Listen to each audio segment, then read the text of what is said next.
Okay, so in order to get to the science spin this week, all you're going to do is go to your favorite search engine and type in Scholastic News Science Spin.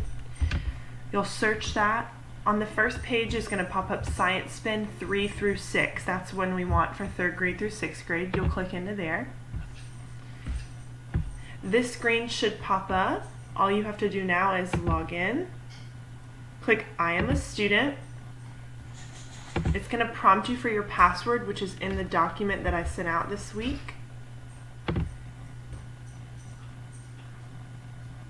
Once you're in, you have to scroll to the bottom, and this cat allergy cure from March is the one that we're working with this week. So you'll click into there. The kids are welcome to explore any of these things that they want to. These are kind of extra things that go with the article.